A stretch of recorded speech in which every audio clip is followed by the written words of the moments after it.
Welcome back. In this lesson, we're going to talk about essay structure for IELTS Task 1 and how to paraphrase the introduction. In IELTS, from our previous lessons, we know that we can get around 6 to 7 type of questions. These are like line graph, bar graph, pie charts, table, and so on. So all of these essays must have 4 paragraphs. The criteria for writing one is that students must produce a writing that has got 4 paragraphs. If you have got 3 paragraphs, it's not gonna be a good essay. And if you produce 5 paragraphs, you will not have time because you've got only 20 minutes for task 1. So the ideal approach for IELTS task 1 writing is to be able to produce 4 paragraphs.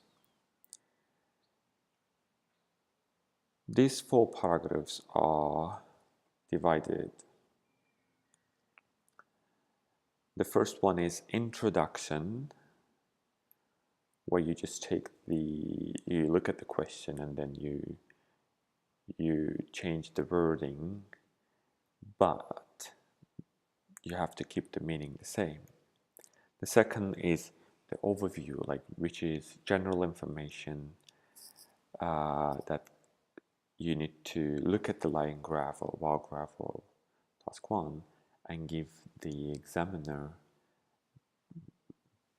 general information that you see. And this is usually done by writing 2 sentences.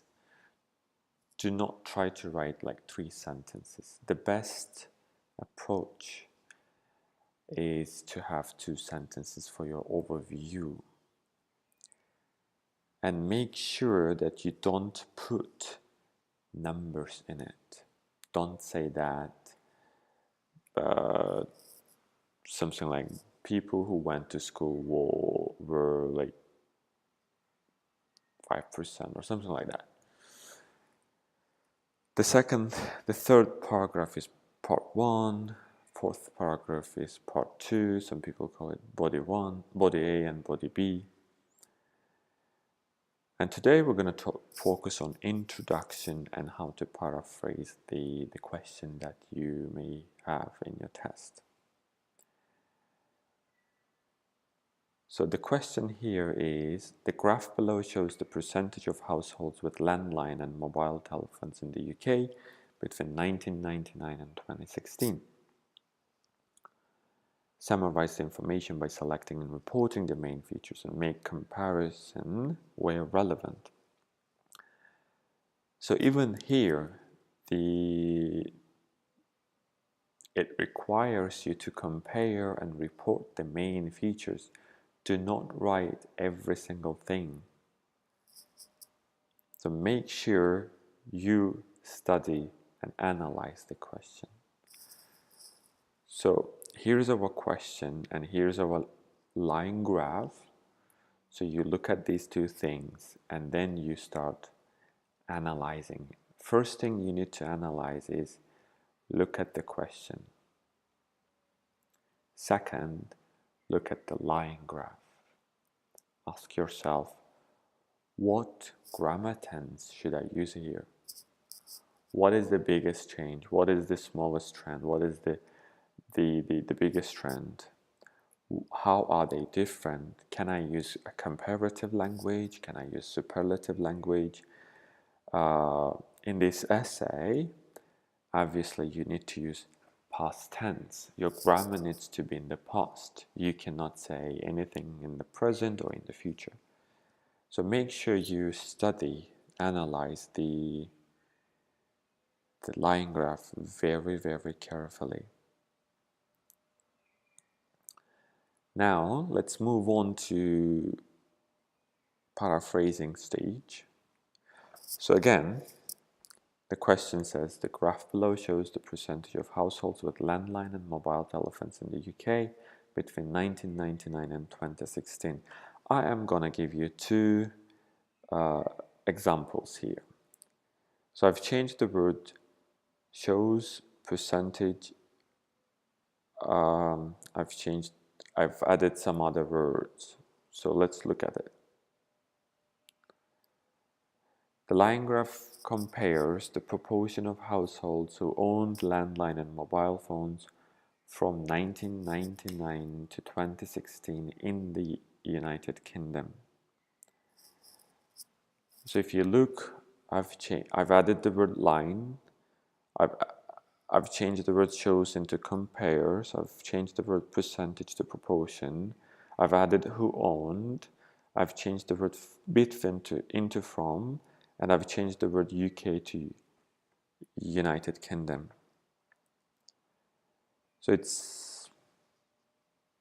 it may take you like some time, but actually it's very easy if you know how to change the words and how to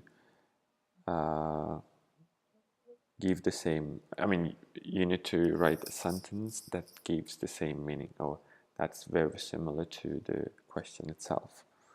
Second example is a little bit different, but I think it's also a good one to show. So again, I kept the word line, the line graph. I've changed the word shows into illustrates, another good vocabulary. Illustrates two communication modes owned by people in the United Kingdom over a 17-year period from 1999 to 2016. This is a little bit higher level, but it's a very good one.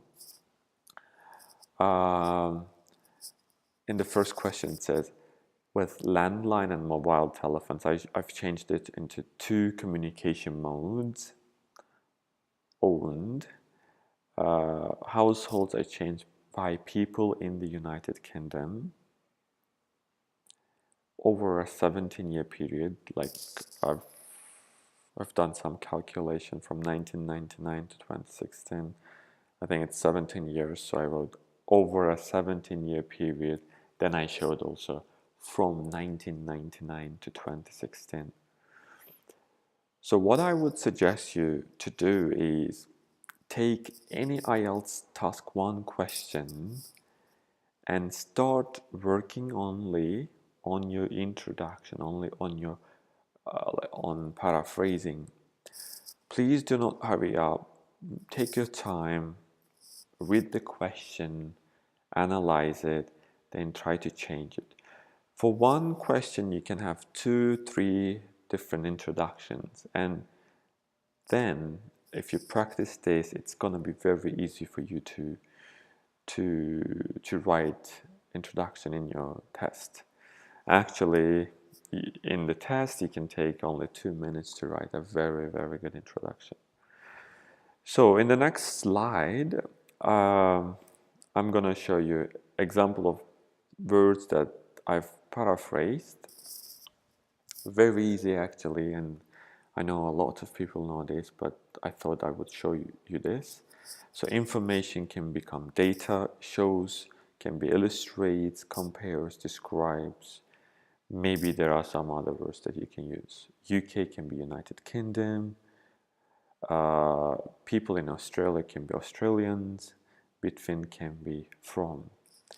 So I've got, in the next slideshow, I'm going to give you a list of words that needs to be paraphrased. Here are they. Here they are. Data illustrates, Japan, estimate, diagram, number, in the UK, Sweden, Italy, and Portugal, visitors, charts, percentage of water used, flow chart. So you can pause the video and write your versions, and in the next lesson I'll give you my versions, and I'll start next lesson. I am going to talk about overview and how to start body 1 and body 2. I know that some people have difficulties in starting their paragraph 1 and paragraph 2. Some people get confused, some people get, I don't know, they get angry or stuff like that.